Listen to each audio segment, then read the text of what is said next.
Let me break your heart with physics. There will never be a physical resurrection. Not for prophets. Not for messiahs. Not for you.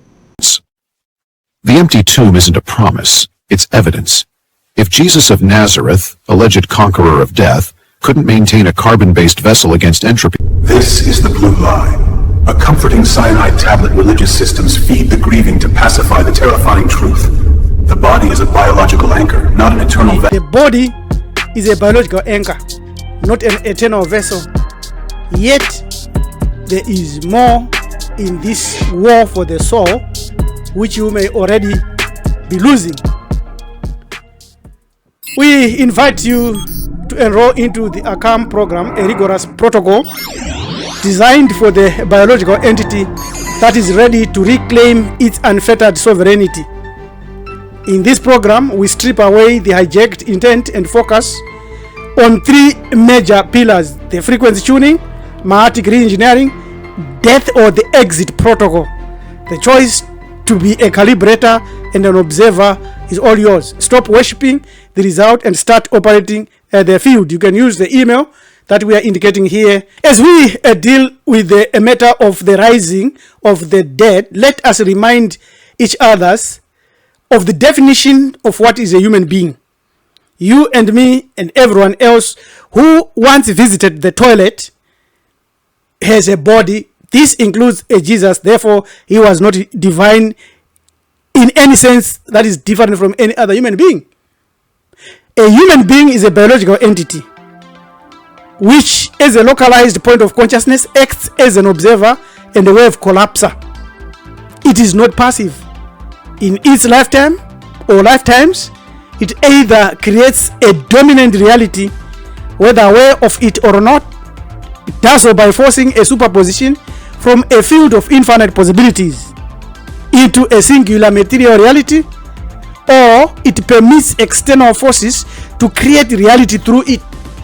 It does so through specific calibration of intent, frequency, and mathematic coherence or aesthetic entropic alignment. When we look at resurrection now, we know that resurrection entails the rising up of the dead from the graves or from wherever they were buried in a physical state. When we look at the thermodynamics of permanent death, we know that the brain is a transducer, not a generator. Modern neuroscience confirms what our African sages encoded in drum and glyph 3 millennia before von Neumann formulated quantum coherence or quantum decoherence. The brain does not create consciousness, it collapses it. According to the orchestrated objective reduction theory, OR, proposed by Dr. Penrose and Dr. Hameroff, consciousness emerges from quantum computations within neuronal microtubules. But here is the merciless caveat quantum physicists won't tell you, even Sunday school won't tell you. Quantum coherence is temperature sensitive and entropy dependent, not mathematic dependent. The moment cardiac arrest occurs, cerebral blood flow ceases, the brain's temperature drops, the microtubules lose their quantum isolation. Within 5 to 10 minutes, decoherence is total. The localized point of consciousness, what you arrogantly call I, Mina, loses its biological transducer. Without the hardware to maintain the signal, your observer status dissolves back into the superposition. This is the danger. Therefore, there is no coming back from such a physical reality. In our framework, where humanity is defined by the capacity to collapse the wave function through localized consciousness, the idea of immortality as a generated frequency shifts the focus from a biological given to a metaphysical achievement. To address our questions about what generates this frequency and the role of entropy, we have to look at the intersection of neuroscience, quantum theory, and our own definition of mathematic alignment. There are two primary ways to view this frequency, depending on where you believe the city or the seat of the observer is located. There are two primary ways to view this frequency depending on this issue, on the city, where does it sit. Whether it's in the brain, which is a tuner. In this view, the brain, a biological transducer, does not create consciousness. It filters it, much like a radio which you are tuning to find a station. Immortality would be then the act of calibrating the neural weight to a frequency that is no longer dependent on the physical hardware to remain coherent, so the brain cannot be the seat. Consciousness now considered. If consciousness is as fundamental as Max Planck and other quantum theorists suggest, then the frequency is generated by intent. Intent of who? Of the localized point itself. In our definition, the wave collapser then is using the brain as a tool to anchor material reality. But the frequency of immortality would be the stabilization of that localized point, so it doesn't dissolve back into the superposition at death. I think you capture that, because we are now identifying something else deeper. The brain as the tuner doesn't create consciousness. That's a fact. So if you think you know, and if you think you believe, you are in a very dangerous position, because we have a lot to discuss around the brain. Its IQ, its mental health, its coherent immortality frequency, and its dissonance, fragmented thought, instability, difficulty in collapsing sound waves or thought waves. We can't go into details with this issue, because then we spend all time here. All we can say is enroll into our AACAM training, where we show how to alter any reality. You can use this email that we are showing here, so that you can deal with all these issues that are detailed. It's not a simple thing that we can do in a 16-minute video. Now, every human being now has an inherent capability to tap into the all potential with all possibilities. That's outside of your consciousness now, which is our waters of union or quantum force field. Yet in this material of flesh, blood, and bones, no human being can fully understand and describe that potential and possibility. Now, there are millions of names, labels, and human-made qualifications, but that unknowableness is the sign of an unlimited consciousness that exists out of our own consciousness, that we have said is the master tuner, is the master creator. Therefore, if we identify the who is the observer as the divine spark, as the localized consciousness, as the soul, as the spirit, we move away from the idea of salvation as a gift and toward theurgy, the science of self-becoming. Therefore, this explains why a physical return to a three-dimensional body is a remedial desire. It's wanting to go back to kindergarten after graduating with a PhD. Therefore, we have to introduce that the concept of the soul, the concept of the divine spark, the concept of the human spirit is a localized point of consciousness that is using the brain to capture specific vibrations to survive when it is unplugged from the brain via death. Now, our critique of the physical resurrection is logical. If the goal of the master or the messiah was to prove dominance over material reality, remaining in a physical body for 2,000 years would be the ultimate mathematic proof. But he's not here, so he failed. The ancestral power that we understand that Christianity uses is a copy of our own ancestral category, where there is an ancestral realm where the people that once lived on the earth, and they were able to do that entropic dissociation and mathematic alignment, had credits and had booster power that sustained their consciousness when they died. And when the microtubules collapsed, they still remained with consciousness. Therefore, the fact that Jesus and many others are not physically here today with us proves that the physical body is a cocoon, not the butterfly. The butterfly is already gone. The resurrection taught by our sages was likely the resurrection of the car or the bar car light become a glow. The moment the consciousness becomes self-generated and no longer needs the biological anchor, then we know it has achieved that. Before the confusing doctrine of Jesus' resurrection, our great ancestor Ausare had already died and rose from the dead in a much different manner. Because Africans in Hamid of every period knew that Ausare was of divine origin, divine spark, awakened consciousness.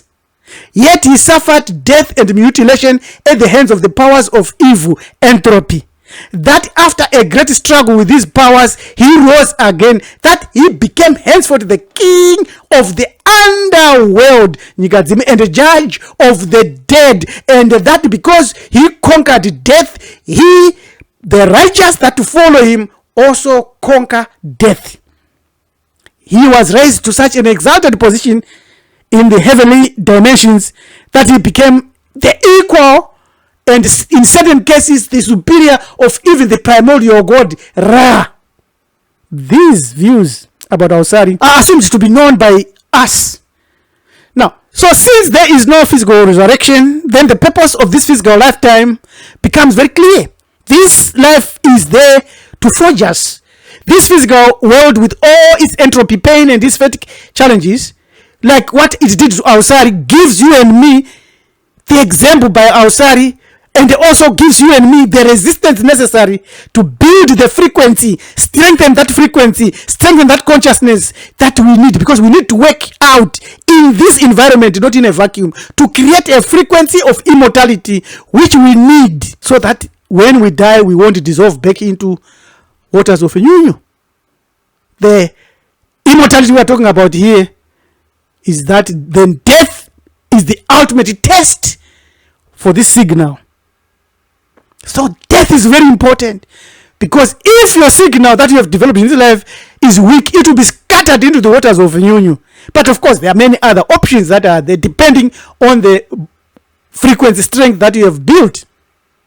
So let's look at the metaphysics of self-generating, proving that there will never be a resurrection, a physical resurrection. Phase 1, the emergency of the forge.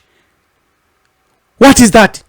Consciousness is housed in a biological entity, the human body, and plays and deals with the human brain. It is there not to be saved, but it is there to be tempered. The divine spark enters the physical realm, a high density, high entropy environment. This physical body acts as the vessel of resistance. You cannot generate a frequency of immortality in a vacuum. You need effect, you need challenges, you need to align it, you need to fight. So life is a centrifuge. It is designed to spin violently the consciousness until the heavy dross of animal impulse and other unnecessaries are thrown out and removed and to become refined by your intent. Phase 2, the calibration. It happens when you are in life now. When you align with math, truth, order, and justice, you increase coherence. If you fail and you go to align with the chaos, deceit, and entropy, you create noise. And then your daily activities builds your dominant reality. And even if your IQ and your mental health are into play, you can easily generate a frequency that is logical, that will take you beyond. Phase 3, the moment of transition. The great sifting, death. Death is the unplugging of the biological transducer. The support system is gone now. So what happens? If you lived a lie and believed in physical resurrection, entropy is going to capture you. You were depending on a false hope, and you had a biological resurrection of a physical body. You are gone. If you selected to deal with dissolution at the waters of Nyunyu alone, you are playing within becoming an Aku status, or the loop in which you repeat the same process, or dissolution. If you didn't make it properly, your consciousness dissolves back into the waters of Nyunyu. You are no longer judged. And you can be in the magisterial state. But if you were merciless in terms of creating a reality and you generated your own signal, you are a winner. You are a winner. You are gone. You are an Aku. Straightforward. Phase 4. The achievement. Now you are a righteous. Immortality has been given. Your status is a star. You are an Aku. Only those who have reached a specific magnetic frequency remain coherent without a body. They become self-sustaining localized points in other dimensions like Ausare. So you can study today if you are alive. You can contact us and we can give you a sequence audit chart. Contrary to popular belief, dying does not make you an ancestor. It only makes you dead. An ancestor is a title for one who has successfully navigated the sifting or death and remained awake on the other side. They are the living dead because their frequency is still broadcasting. It doesn't matter whether we do burial rituals for you. If you had not made it, that's it. End of story. So immortality was not a right. Immortality is not a right. Immortality is not guaranteed. It's a potential yes. It is a calculated achievement. The risk of Nyunyu is that a person who does not calibrate their frequency today through magnetic alignment will lack the cohesion to survive the transition. Upon death, they won't go to hell, but rather may go into dissolution. End of story. They lose their localized point and dissolve back into the primordial waters of Nyunyu, the quantum force field, the superposition. They cease to be an individual observer and become part of the undifferentiated field again. But they can become an Aku. To become an Aku, to become Indlos, to become Zim, is to self-generate a frequency so stable that it remains a localized point of consciousness at any given frequency without a biological body. You become a star, a self-sustaining nuclear reactor of intent. As I said, you can reach out and we can give you the frequency audit in addition for this year if you want. If you think you are right, you are right. But there is more to learn, yes. Enroll into Bantu Mellon University and indicate that you want to study AACAM. And some of these things will be included. I'm your manager to People by a member of my family network saying, till meet again, remember, there is no physical resurrection. This is your chance. Partner with the gods, partner with the righteous ancestors, and partner with us for inherent Afro salvation, mystic power, and for these subjects. Watch, like, subscribe, comment, and share this video to as many people as possible. Amen.